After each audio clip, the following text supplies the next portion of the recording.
Agenda, our water sewer rates presentation. Mr. Morris, did you want to start us off?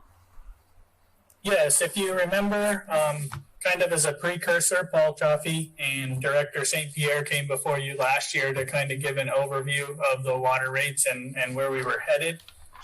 Since Director Gleason has come on, he's worked diligently with Paul Chaffee looking at the rates, and what they want to do tonight is make a presentation to you of what they are proposing for a 5-year rate structure, since the current rate structure does expire, become invalid at the end of this fiscal year.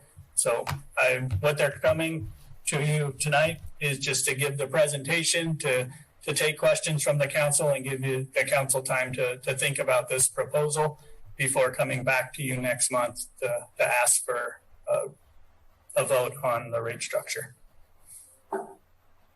So with that, I'll turn it over to Director Gleason. Good evening. Thank you, Ed, Madam Mayor, and councilors.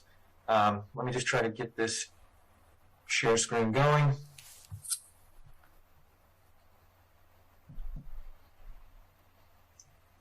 Hopefully everybody can see that. Can everybody see the slideshow at this point? Yes. Okay, great. All right. So, yeah, I partnered with Mr. Chaffee on this analysis, as Ed said, done last year. So this is just us obviously giving this presentation, not up for vote at the moment, but just to deliver all the information we can so everybody can be well informed and kind of know where we're headed with our recommendation. So a little history, just a snapshot of the infrastructure. You know, the city's water and sewer infrastructure is a massive critical asset to the city. So, you know, it's something that everybody relies on 24/7, 365 with uninterrupted service at all times. So when you go get a drink of water at 2 a.m., it's clean and drinkable. And when you turn around and use the bathroom, that's going to a safe place as well. So in 2016, a rate study was done for the city 5 years ago by Municipal and Financial Services Group, MFSG, which revealed at the time that our rate structure didn't really align with the needs of our costs. So at that time, the proposed rates by MFSG were adopted by the council, and the water rates were increased by an average of 17% annually for the average to large water users, while the low consumer rates stayed the same. And sewer rates have remained unchanged over the course of the last 5 years. So there's been no change to those at all. So best practices. One is to ensure a safe water supply. 2 is to cover the cost, full cost recovery. 3, to encourage development within the city. And 4, to maintain adequate cash reserves. So ensuring a safe water supply. So to ensure the city's water supply is safe and continuously available for that 24/7, 365, we need to store, treat, and deliver it with no breaks in service. And pieces to ensure the safe water supply is water source protection, invasive plants, animals, pollution, ongoing lead removal, which we're big into, pipes repairs, cleaning, replacing. You know, there's a whole world of infrastructure under the streets that we maintain. And water treatment, both drinking and the wastewater side. Full cost recovery. So these are pretty decent quotes here. The public is best served when the true cost of providing the infrastructure services is reflected in the rates they pay. So this is trying to be transparent in you know, where your money is going and what it's going to be used for. Sustainability requires funding system depreciation to avoid just kicking the can down the road and placing a bigger burden on future generations. So our objective is to make sure that we've got enough operating expenses and funds available to not put a huge burden later on down the road to, you know, your kids, your grandkids, and future businesses having to foot a much larger bill later on down the road. So our revenues, what do they cover? So operating expenses, existing debt payments, and future depreciation. So just a snippet on our projected numbers, 2022, 3 million in operating expenses, 1.2 in existing debt payments, and future depreciations 1.1, so total of 5.5 million or so that we're looking at. Encouraging development. So the purpose of the rate structure minimizes the increase to small and medium-sized businesses while keeping the increase to the average residential user at about the same place it has for the past 5 years. So there was a big shift in the increase on people's bills that were outside that low bracket for the past 5 years. And so those small businesses and the bigger users were really feeling that. And especially now, you know, obviously COVID happened and people are taking hits on their incomes and things like that. So our goal here is to encourage development and to minimize impact on rates moving forward. So from 16 to 2021, that minimal water customer using about 250 cubic feet, they saw their annual sewer and water bill increase $688 per year, which is about 1.4 per year. And these customers now pay $34.40 more per year than they did in 2016. And so by contrast, that 5 years, the medium-sized commercial businesses, they saw their rates run up 7.3% per year. And those customers now pay just over $1,900 more per year than they did in 2016 as a result of that. This is just to give you a snapshot. I'm sure everyone's aware of how much they've been paying in the last 5 years, but this just kind of gives you that overall blanket statement of highlighting that low end 0 to 1,000 cubic foot used user. You can see the highlighted $2.40. There's been zero change to that in the last 5 years. As well as on the bottom table there, you can see sewer is just a fixed fee and their usage fee is all just flat straight across the board. So that first tier water rates didn't increase, and all the other water tiers increased cumulatively about 90% in those 5 years. Here's just a quick snapshot of the Claremont sample bills for the last 5 years. So essentially the only increase on that minimal user, not to confuse people, the rate stayed the same, but that fixed price was moving up, that 1.4%, just to make that clear on what that looks like on this table. But you can see that low impact on the bottom side, and then it just progressively goes up over 7% for some. So how did we develop these water and sewer rates? So across the board, there's an average of 2 to 2.5% per year on operating cost growth. You said no customer growth, so that's based on the historical last 5 years. There's not been a lot of new payees coming in, and so we're basing it off historical data and today.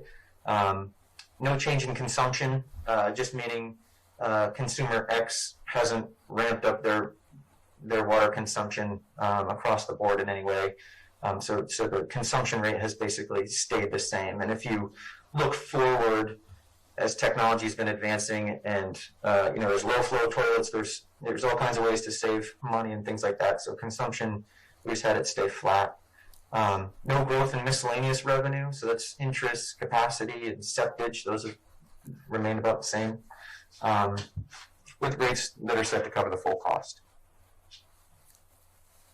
So I'm going to turn it over to Mr. Chaffee to walk you quickly through the proposed Claremont rate structure, which was developed. I don't know if you can, Mr. Chaffee's here in my office. Good evening. I'm going to talk about these next 2 slides, which will show you what we're proposing for specific water and sewer rates, and then also what the impact on the various users within the community will have. The first thing I want to point out is on this slide you'll see we have four levels of rates based on different volumes. Most municipalities have 1 or 2. So this is a complicated structure that we have. So one of the first things we want to do is start to make it a little bit simpler. So you can see in the proposed 2022 year and going out, the second and third tiers, though 1,001 cubic feet to 50,000 cubic feet, we're proposing to consolidate those into one rate. We looked at getting it down to 2 rates, but because there's so much variability amongst these rates, it just would be difficult and would have more significant impact one way or the other on various users. So we wanted to start with reducing it by one rate. So we're increasing the water fixed and flat rates, which are the lines in the red text. Those are increasing 2.7% per year on the water side. On the sewer side, those fixed fees and flat rates are increasing 2.6% per year. And the idea going forward is to have a reasonable rate increase. The last 5 years, we had to increase the water rate significantly because we weren't covering our costs. We want to get to a point where we can have a more reasonable, steady increase going forward. So this, the 0 to 1,000 cubic foot user, those rates are going to go up. It's about 3% per year. Those are the ones that we didn't increase at all for the last 5 years. And then on the next slide, I'm going to show you what the actual impact is to these various users. So the point of this slide is just that we're going to simplify a little bit from four rates on the water side to 3 rates, and have a more reasonable increase in rates going forward. Okay, Alex, if you could go to the next slide, please.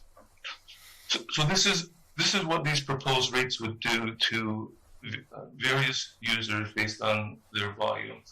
And I know this is a busy slide. If you out of this whole deck, I think this one slide kind of tells the whole story. If I want to concentrate on the far right hand columns, the three columns there, the numbers are highlighted in yellow. They show the average annual increase from 2016 to 2021 for each of these categories. And then the middle column shows what the average annual increase is for the next 5 years. And then the last column shows what the overall 10-year annual impact was to these various users. And so the various users are the first line is 750 cubic feet per quarter, which is about what one person would use. Then we go to the average residential user, and then we have a couple of commercial users. I'm calling it a medium-sized user, a large commercial user, and then a super commercial user. So you can see in the first column, yellow column, 2016 to 21, that the first year had, as Alex mentioned before, a very low average increase, 1.4%. The average residential user, 3.1%. And then the commercial users were really hit hard in the last 5 years. So one of the goals of the next 5 years rates is to be fair and equitable to as many customers as we can. And so you can see the rates for the next 5 years in pretty much every category. They're between 2 and 3.5%. And then in the far right-hand column, you can see the impact for the whole 10 years. The low-level user still has the lowest average increase for the whole 10 years. And the next line, the average residential user, is pretty steady throughout the whole 10 years, 3% or so. and the commercial users, they're higher than the residential users, but they're not going to be as high as they have been in the last 5 years. So those are the percentages. Now, what does it really mean from a dollar standpoint? And that's what we have in the block down below. You can see that on the left-hand side, this is the average yearly increase for those same categories of users over the last 5 years. So the single person average household, they saw their annual bills for the last 5 years increase $6.88 per year. And then the average commercial average residential user, $26 increase per year. And then the commercial users, again, were hit pretty hard. And then on the right-hand side, what the next 5 years would entail with these proposed rates is the single-person household would have their bills go up $16.44 per year. So that's $1.36, I think it is per month. And then the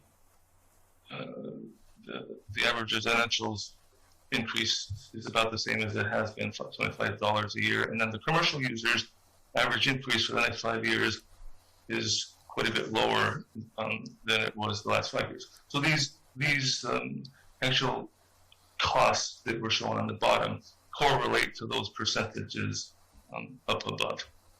So over 10 years, the idea is to treat as many customers as possible as fairly as possible. So that's what we're proposing, and then Alice is going to take it back over from here. Thanks, Paul. All right, so the next slide is revenue versus revenue requirements on the water side. So this gives you a good snapshot of 2016 all the way through projected 2026. So the bars, the vertical bars, are your depreciation, your existing debt, and your operating expenses. Those are those three colors on the bottom. So you can see, in 2016 when they did their initial assessment and that those rates were approved, you can watch that red line, which is the current rates, run up. It skyrockets right out of the problem zone there. So to 2019, and then as you move along to 2020, it starts coming down a little bit, and as you're getting to 2021, you'll note that there's that bottom bar is increasing a little bit as years are adding on. So depreciation is going up, operating expenses increase at that 2% to 2.5%. But this gives a good picture of that light blue line there. Once the proposed rates, if they were to go into effect, you can just kind of watch that blue line. In the first year, it's there's a dip as it's being adopted to give everybody that break, essentially, from those mid to high level users. And then you can watch it kind of progress, at the vertical to get out and up again. And so that would be looking pretty good.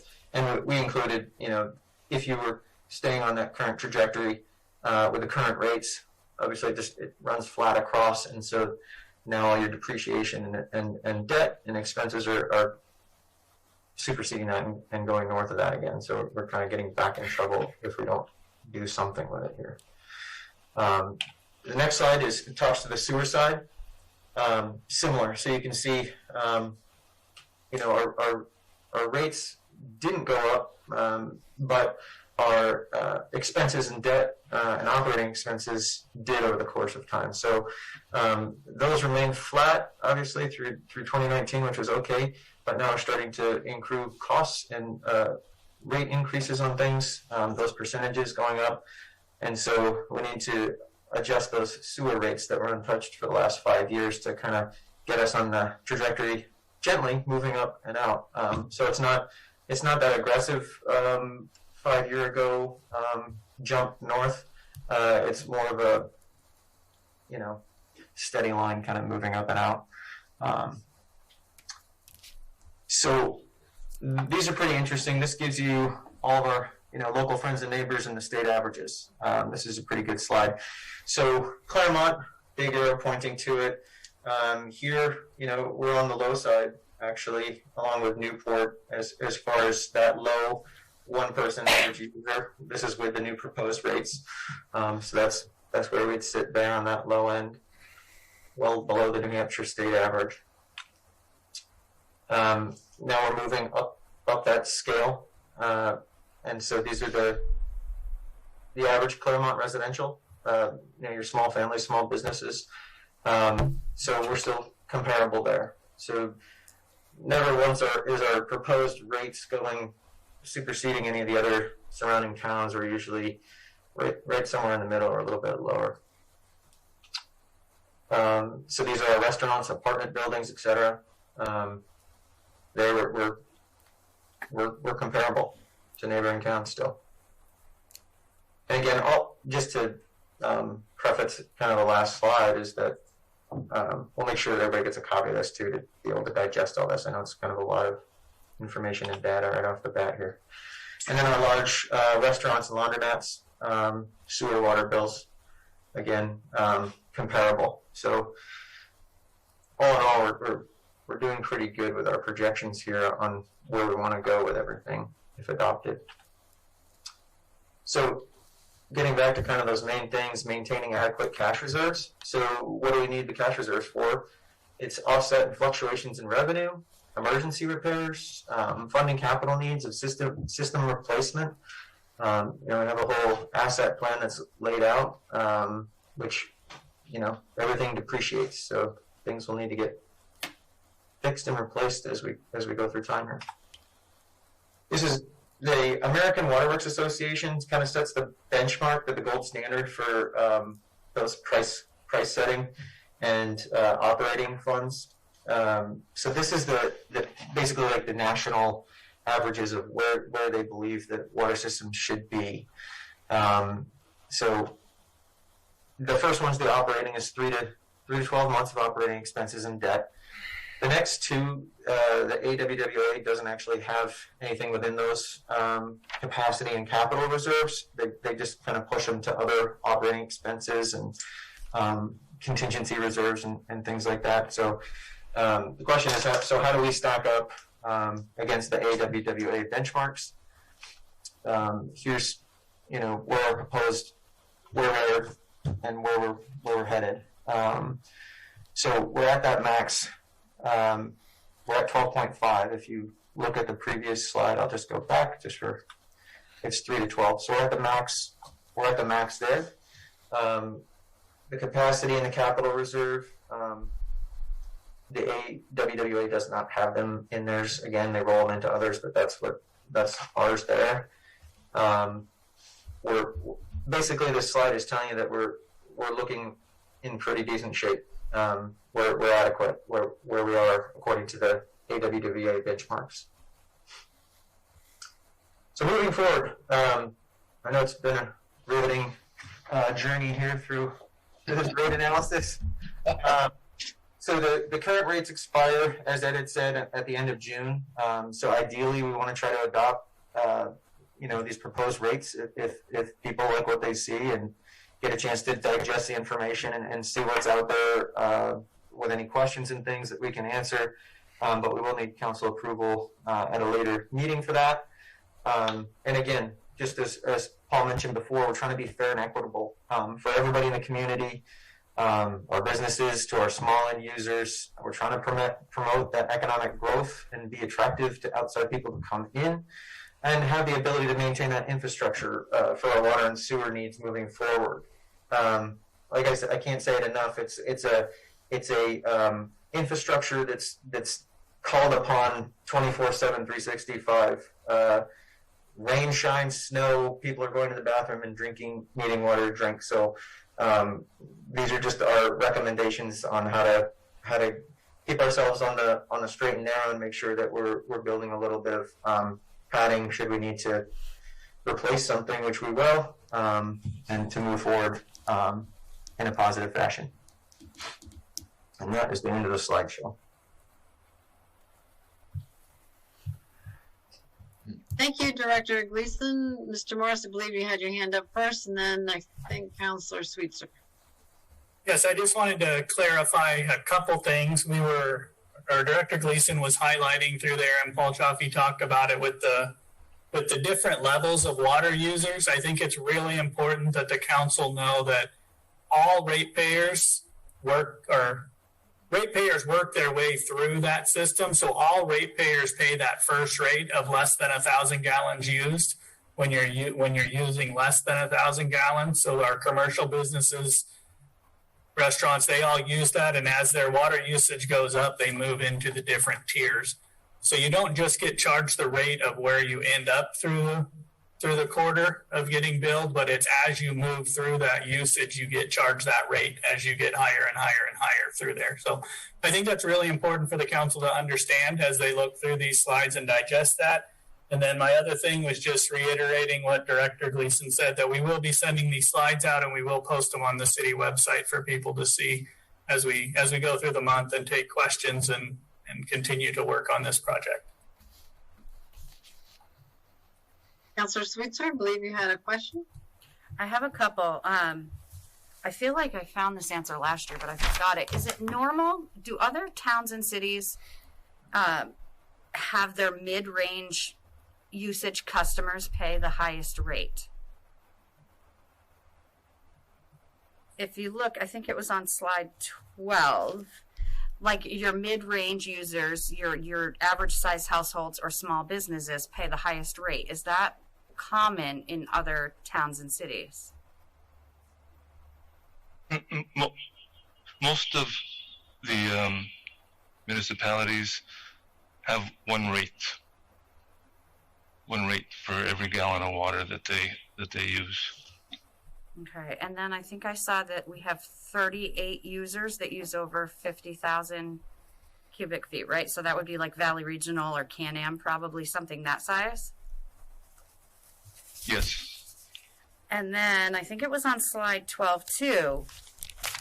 It showed that under this plan, the next 5 years, the increase for your bigger companies will actually go down, but your mid-range users, the increase is actually going to grow. So it sort of seems to me like the biggest burden is on your average mid-range user, and the burden on your super users is getting lower. The average residential customer is paying about 3% for every year over the last 10 years. The commercial customers, they paid 7% average per year over the last 5 years. They're going to pay about 2 to 3% increase every year. So the rates don't go down. I mean, the rates may go down, but their cost doesn't go down. The increase goes up slower. Yeah, when I was looking at slide 12, it seemed like it flipped. Like the last 5 years, your bigger commercials increased more than your smaller residentials, but it looked to me, quickly looking at it, that the scenario flipped.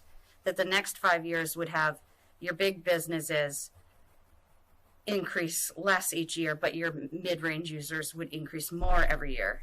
Can we go back to slide 12?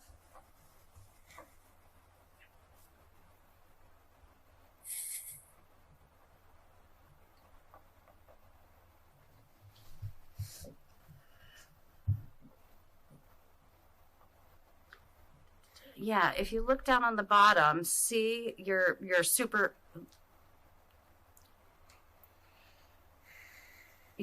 commercial users, the increase is going to be less over the next 5 years than it was the past 5. But then your average or your medium commercial user, it seems like the increase gets bigger.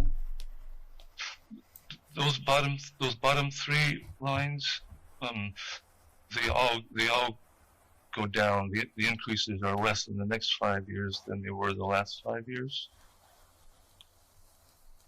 Right, the medium commercial user, the one in the middle, each of the last 5 years, they paid $380 more each year. Over the next 5 years, they're going to pay $139 more each year.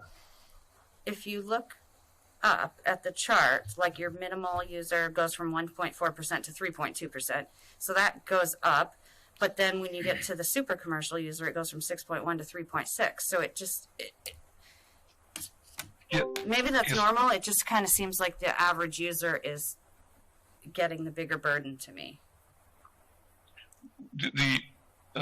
Those first two line items, which is most of the residential customers, they had the lowest increase over the last 5 years, particularly because we didn't increase the lowest tier. And so, and the reason the other tiers paid more is because we had to increase those other rates 17.5% per year just to cover all of our costs that we hadn't been covering. So yes, it purposely, with the rate restructure that we're talking about, it purposely tries to even out over the 10 years what the increase that everybody is paying. So yes, those commercial users purposely have lower rates in the next 5 years that they did in the last 5 years.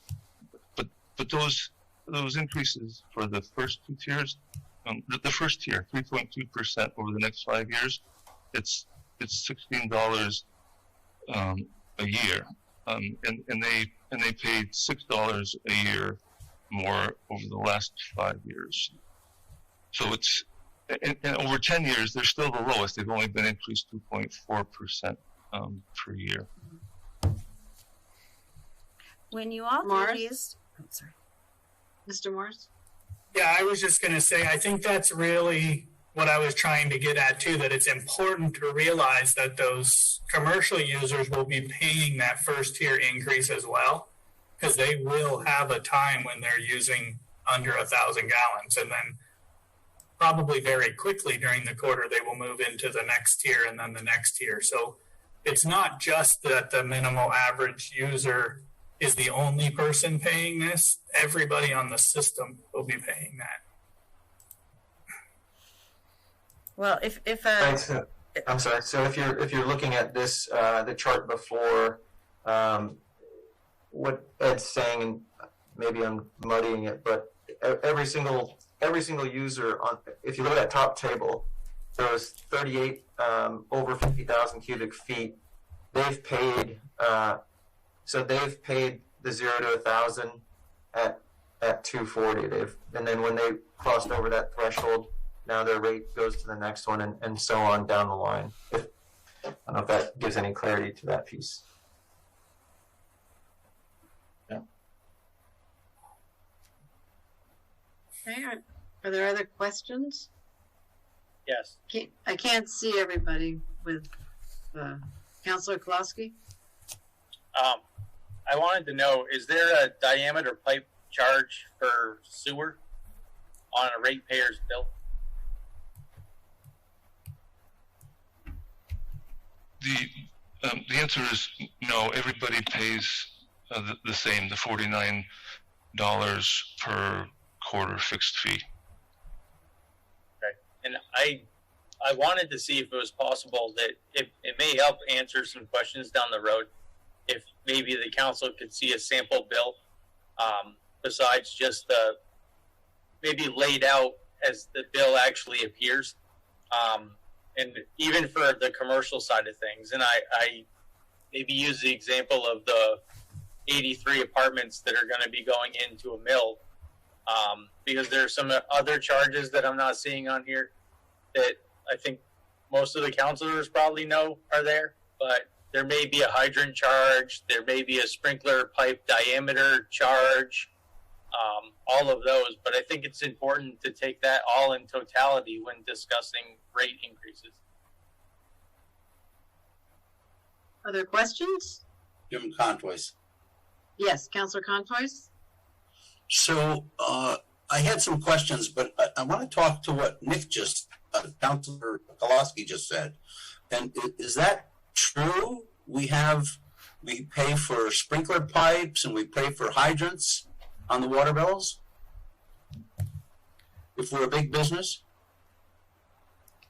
Can we take the screen sharing on so we can see? If there's a sprinkler system, then there's a separate water line going into the building, so there is a separate charge for that. And if there's a hydrant on the property, there's a fixed fee for that. So yes. So there's a fixed fee. It's not just a charge for water that goes through it in case it's needed. Correct. There's no usage charge for the for either one. There's no meters on either one of those. Okay. So my original question was, and I'm not sure these questions belong here. They may belong somewhere else. But we talked about, on your first slide or thereabouts, we talked about protecting the water. And I'm a little bit nervous about droughts. Last summer, we were in a drought situation. This year, the snowpack is half of what it was last year. What are we doing there to protect our water? Are we looking at fixing the upper Whitewater Brook Reservoir? Like I said, I don't know if these questions belong here or somewhere else. So how are we? Before we continue any further, can you stop sharing your screen so I can see everybody? It's helpful to me. Thank you.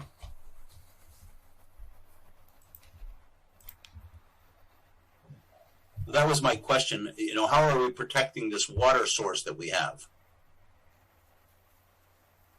Yeah, I can answer that a little bit. With the source water protection plan that came out, you know, we are starting to enact that plan and the recommendations from that plan. We have looked at, but we haven't put a lot of work yet into restoring that upper reservoir. We'll have to work with our engineers and look at that and see how much more water that will provide us based on what the cost is and see if that's where we're at. I can tell you, after talking with our water people last year when I was working with them and our engineers, we stayed at a pretty good place on our reservoir. We had quite a bit of water left.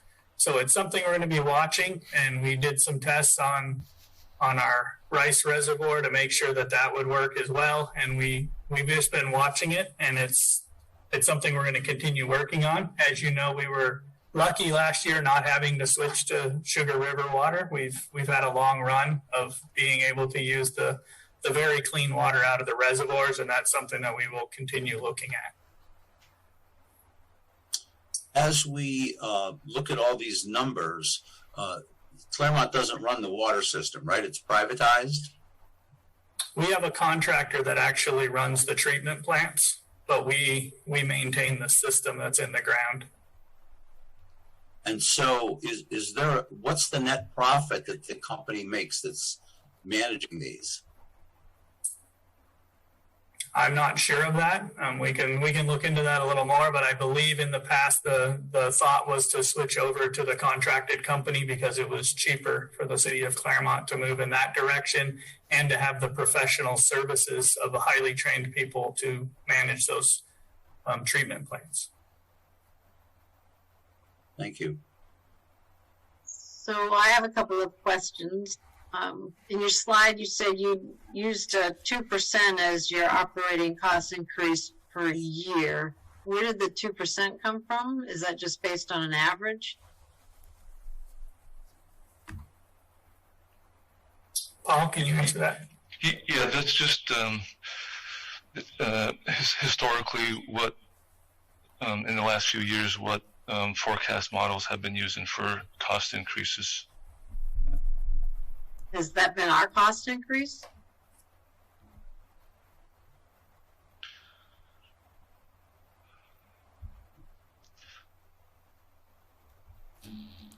I don't know the exact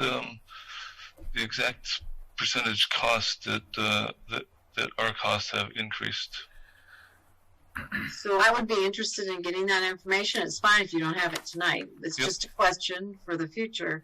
The other thing is, a lot of municipalities are considering, freezing increases to fees or rates or what have you because of COVID-19, and people are still trying to get back on their feet.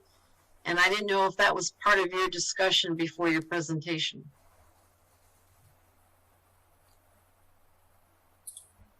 So we did Go ahead. talk about that a little bit, but you know, we looked at it, and that was part of our discussion too with the you know, the restaurants and those portions in the middle that would be taking a little bit of a decrease this year.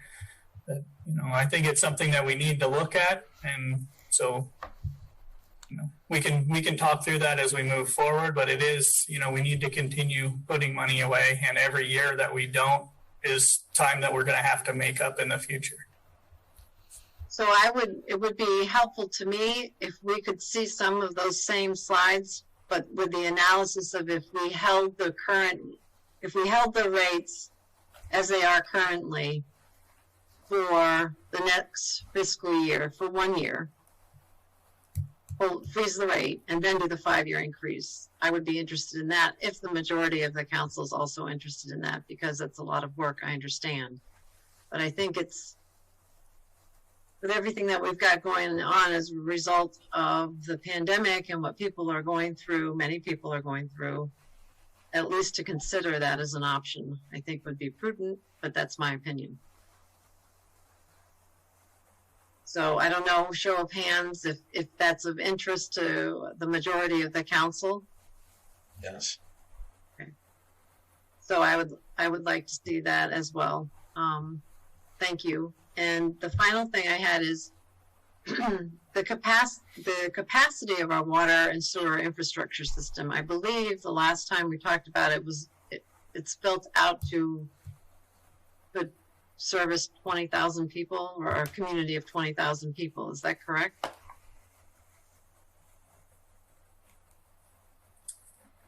So I don't know if Paul knows that. I don't know that answer offhand, but Yeah, I know we're not at capacity. We're well below half capacity, I believe. Right. So isn't part of the rate problem the fact that we have a huge system and we have few ratepayers? Right. So, you know, our rates, you know, are we situated in which we're creating a situation in where people don't want to get on the system because of the rate? You know, I don't know, but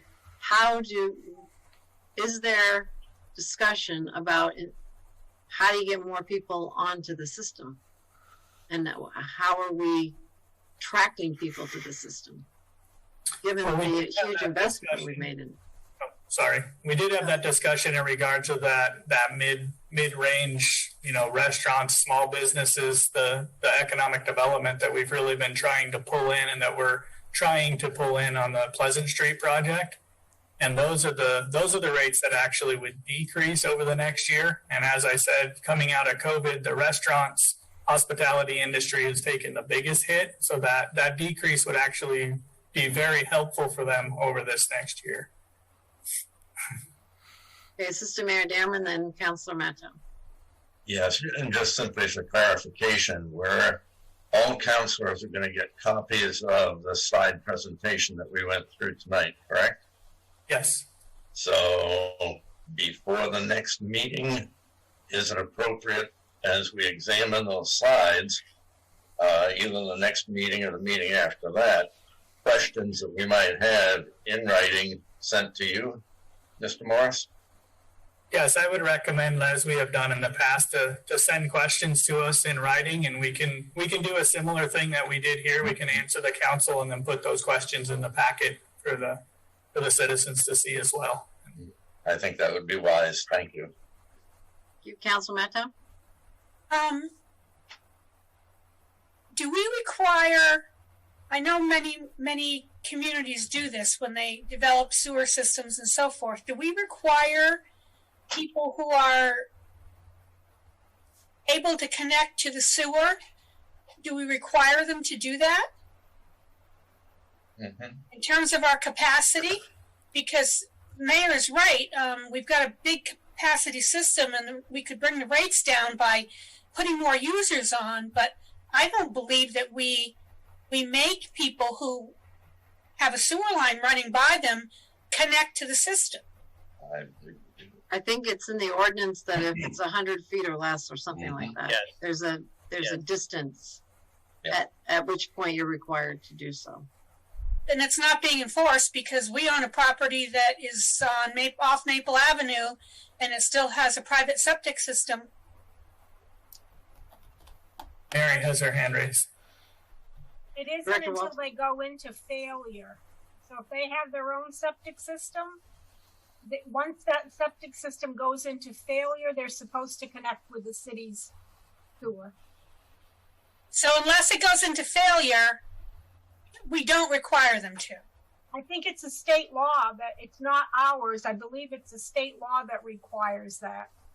You can't force them to come on the system unless their system is in failure. And that's why several years ago we had a grant with PVE because there was a lot of those trailers that Yep. were in failure. And Yep. remember that? So there's some state law that requires certain things to happen before you can just force somebody to come on. And my other question was, knowing that this is an enterprise fund and a big chunk of it is operating expenses, and a big chunk of that is employee or personnel expenses, do we break out when the water and sewer people are not actually working on water and sewer, but say they're plowing for a storm? Are those hours broken out and not charged to the enterprise fund? Yep, Yes. it's all separated. Okay, thank you. Okay. Are there other questions? Yes, Councilor Stone? Yes, can we get a copy of the RSA sent to us for reference on compelling people or not compelling people to join our? Yeah, I'll find that. Thank you. Anything else? Okay. Well, thank you for the presentation, Mr. Chaufie and Director Gleason, and you've given us a lot to think about. All right, thank you, and we'll get the slide deck sent on. Okay. All right. Thank you. Have a good evening. Okay, next on the agenda is a return to in-person